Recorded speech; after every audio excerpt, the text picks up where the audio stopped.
नाजरीन, पहाड़ों को देखना सबको अच्छा लगता है, जैसा कि ये इस बात की निशानदही करता है कि पहाड़ और बुलंदी देखने वाले के अज़ाइम भी बुलंद होते हैं और वो बुलंदी के हसूल के लिए पूरी कोशिश करते हैं और इसकी कोशिशें रायगा नहीं जाती। तो नाजरीन, आज हम बात करेंगे दुनिया के सबसे बेरहम पहाड़ के बारे में, जिसे कातिल पहाड़ का लक़ब दिया गया है। नाजरीन, अगर आप वाकई कातिल पहाड़ के बारे में जानना चाहते हैं तो आपसे गुजारिश है कि वीडियो को मुकम्मल देखें और अगर चैनल पर पहली बार आए हैं तो लाइक और सब्सक्राइब करना बिल्कुल भी ना भूलें। बढ़ते हैं अपने कातिल पहाड़ की जानिब। नांगा पर्वत, दुनिया का सबसे बेरहम पहाड़ जिसे कातिल पहाड़ का लक़ब दिया गया है। पाकिस्तान में दुनिया की 14 बुलंद तरीन चोटियों में से 5 मौजूद हैं, जिनमें केटू, गाशर बरम अव्वल, ब्रॉडपैक, गाशर बरम दोम और नांगा पर्वत शामिल हैं। नांगा पर्वत, जो कि 8,126 मीटर 26,660 फीट बुलंद है, हिमालय के पेशानी पर वाक़ है। ये पहाड़ सियासी तौर पर गिलगित बल्तिस्तान के इलाके में है और जिला द्यामर के अंदर आता है। नाजरीन, नांगा पर्वत अपनी कुदरती जलाल और मुश्किलात की वजह से दुनिया भर के कोहे पेमाओं के लिए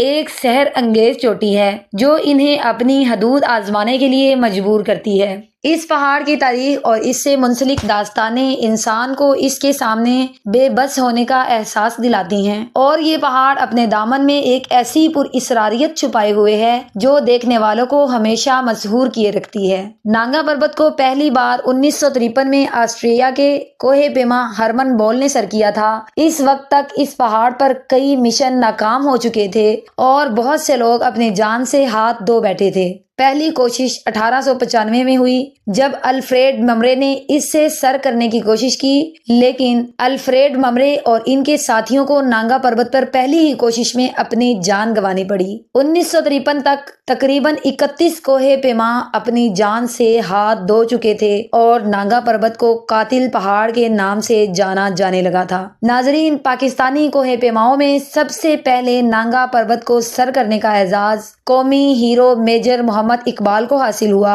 उन्होंने 1999 में इस बुलंदो बाला चोटी को सर करके पाकिस्तान का नाम रोशन किया। इस कामयाबी के साथ ही वो नांगा पर्वत को सर करने वाले पहले पाकिस्तानी कोहे पेमा बन गए। नाजरीन, नांगा पर्वत को सबसे ज्यादा बार सर करने का एजाज पाकिस्तानी कोहे पेमा अली सदपारा को हासिल है, जिन्होंने इस पहाड़ को 4 बार कामयाबी से सर किया था। अली सदपारा एक इंतहाई तजर्बाकार और काबिले कोहे पेमा थे, जिन्होंने नांगा पर्वत को न सिर्फ मौसम गर्मा में बल्कि 2016 में सर्दियों में भी सर किया था, जो कि एक तारीखी कारनामा था। यहाँ आपको बताते चलें कि अली सदपारा की नांगा पर्वत से वाबस्तगी और इनके इस पहाड़ को बार बार सर करने की कामयाबियां इन्हें कोहे पेमाई की दुनिया में एक नुमाया मकाम अता करती हैं। नांगा पर्वत को सर करने के लिए बुनियादी तौर पर 3 अहम रास्ते हैं, जो इसे दुनिया के मुश्किल तरीन और मतनू चैलेंजेस फराहम करते हैं। ये रास्ते मुख्तलिफ सिमतों से पहाड़ तक पहुंचने के लिए इस्तेमाल होते हैं। नंबर 1, राक्यूट किंचन रूट। ये नांगा पर्वत का सबसे ज्यादा इस्तेमाल होने वाला और निस्बतन आसान रास्ता समझा जाता है। ये रास्ता पहाड़ की शुमाली जानिब से गुजरता है और राक्यूट ग्लेशियर से शुरू होता है। 1953 में हरमन बोहल ने इसी रास्ते से पहली बार नांगा पर्वत को सर किया था। Number 2, Diamir face. ये रास्ता नांगा पर्वत की मगरबी जानिब से गुजरता है। ये दियामीर जिला से शुरू होता है और राक्यूट रूट के बाद दूसरा सबसे ज्यादा इस्तेमाल होने वाला रास्ता है। 1962 में एक जर्मन पाकिस्तानी टीम ने इसी रास्ते से पहाड़ी को सर किया था। Number 3, Rupal face. ये रास्ता नांगा पर्वत की जुनूबी जानिब से गुजरता है और इसे दुनिया का सबसे बड़ा और मुश्किल तरीन पहाड़ी चेहरा माना जाता है। ये रास्ता इंतहाई दुश्वार और खतरनाक है। इसके जरिए पहाड़ को सर करने के लिए जबरदस्त महारत और ताकत दरकार होती है। नाजरीन, यहाँ पर आपको बताते चलें कि इसको कातिल पहाड़ क्यों कहा जाता है, तो सुने। 1970 में मशहूर कोहे पेमा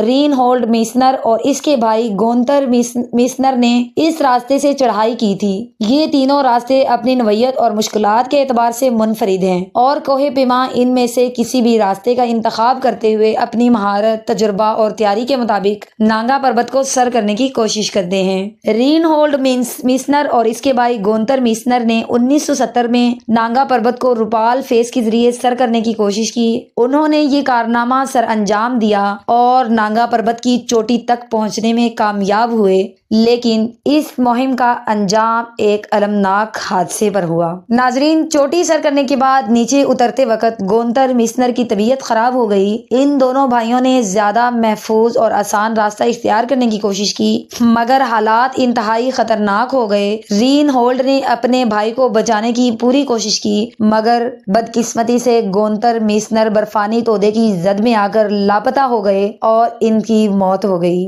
گونتر کی لاش کو کئی سالوں تک نہیں مل سکی اور یہ ایک بڑا معمہ بن گئی۔ بالآخر 2005 میں گونتر میسنر کی باقیات نانگا پربت کے دیامیر فیس کے قریب پائے گئے، جس نے ان کی موت کی تصدیق کی۔ رین ہولڈ میسنر نے نانگا پربت کو سر تو کر لیا تھا، مگر اپنے بھائی کی موت کے صدمے نے ان پر گہرا اثر ڈالا۔ بعد میں انہوں نے اس مہم کے بارے میں کتابیں بھی لکھیں اور اس حادثے کے بارے میں تفصیل سے بیان کیا۔ ان کی یہ مہم کوہ پیمائی کی تاریخ میں ایک انتہائی دشوار اور دلخراش واقعات میں شامل کی جاتی ہے۔ ناظرین، امید کرتے ہیں آپ کو اس ویڈیو سے کچھ نیا جاننے کو ملا ہوگا۔ مزید ایسی ویڈیوز کے لیے چینل کو لائک کریں، سبسکرائب کریں۔ حاضر ہوتے ہیں کسی اور ویڈیو کے ساتھ، تب تک کے لیے اللہ نگہبان۔ شکریہ۔